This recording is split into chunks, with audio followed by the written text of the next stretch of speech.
Hi everybody, this is video 1 for Unit 3. I say this at the start of every video, so just a reminder that you can pause the videos, you can rewind them, you can fast forward them, you can speed them up, you can slow them down.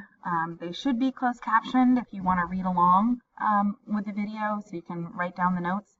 However, sometimes the closed captioning doesn't follow exactly what I say, so if you get confused or you're trying to write down the notes and there's misspellings in the closed captionings, just feel free to shoot me a question and I can try to answer that for you.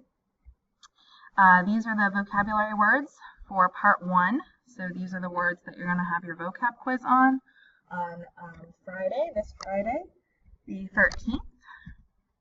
So these should all be in your notebooks already. The Quizlet for these has been up on Google Classroom for about a week and a half now. So hopefully you've been studying these. And what I wanted to start talking about were the monomers for DNA and what these look like and sort of how they come together to create our DNA structure. Okay, so nucleic acids is the last of our 4 polymers that we're talking about, our 4 organic molecules. Nucleic acids are composed of 2 different kinds of chemicals. One is DNA, deoxyribonucleic acid, and the other is RNA, ribonucleic acid. And they're really just different based off of this piece right here. So you should kind of look at this. This is a little pentagon with a little flag hanging off of it, and that should kind of look a little familiar. We drew in class glucose, which was a 6-carbon sugar with a little flag hanging off of it. So if you're picking up on that, these little gray pentagons are actually sugars. This particular kind of sugar is deoxyribose. So that for us would let us know that this is DNA. That's where the D comes from.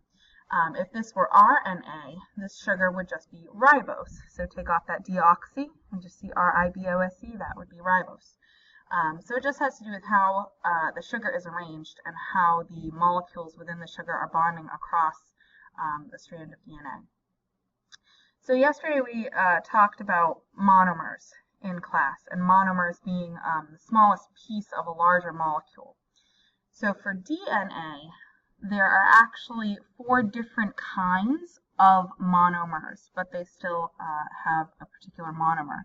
So this 2 green geometric shapes connected to this gray geometric shape connected to this blue geometric shape, those 3 pieces together would make up 1 monomer of DNA. So here we have 1 monomer of DNA, and right here starting with the red is a 2nd monomer of DNA. Starting here with the purple is a 3rd monomer of DNA, and starting here with this pale yellow is a 4th monomer of DNA. So when we're talking about DNA, there are 4 types of building blocks that build up the polymer, the big huge molecule. They're different based off of these end chemicals that are attached to those sugars on the inside, and there are 4 different kinds of bases. These are called the bases. So adenine would look like this one right here. Guanine looks like this one right here. Cytosine looks like this right here. And thymine looks like this right here. Now there is another one that looks very close to thymine, and it's called uracil.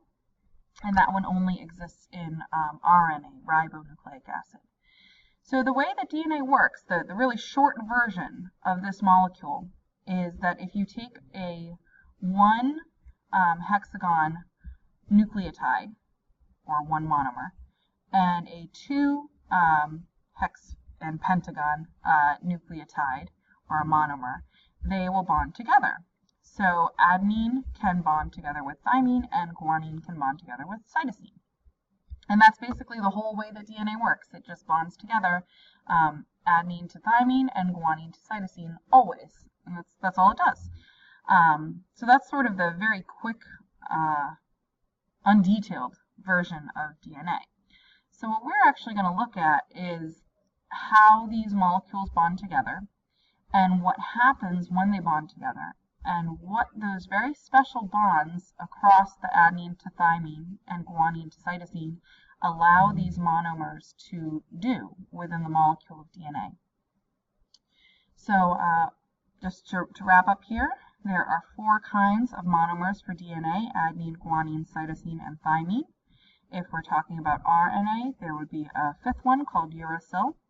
They bond together in a very special pattern. Each piece is called a nucleotide.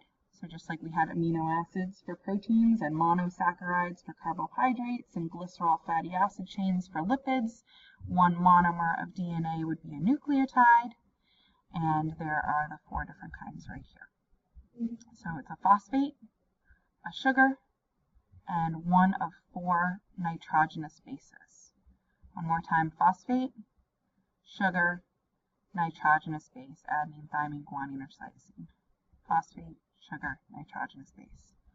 And that makes up one nucleotide within the polymer of DNA. All right. So some people may have forgotten this, but don't forget there is a homework option that you can look up a scientist that worked with something that we are working with in class.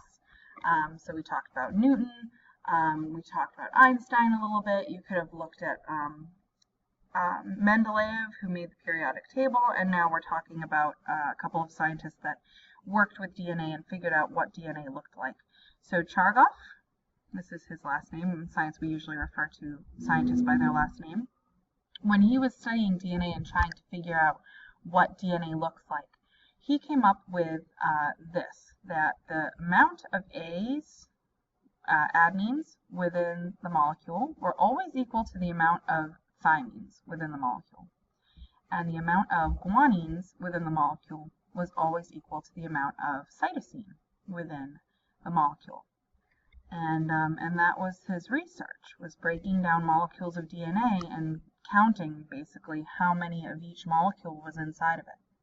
So this was kind of one piece of information that scientists had going into the discovery of DNA and trying to figure out what it looked like. So again, Chargaff discovered that they were equal ratios, A to T, G to C.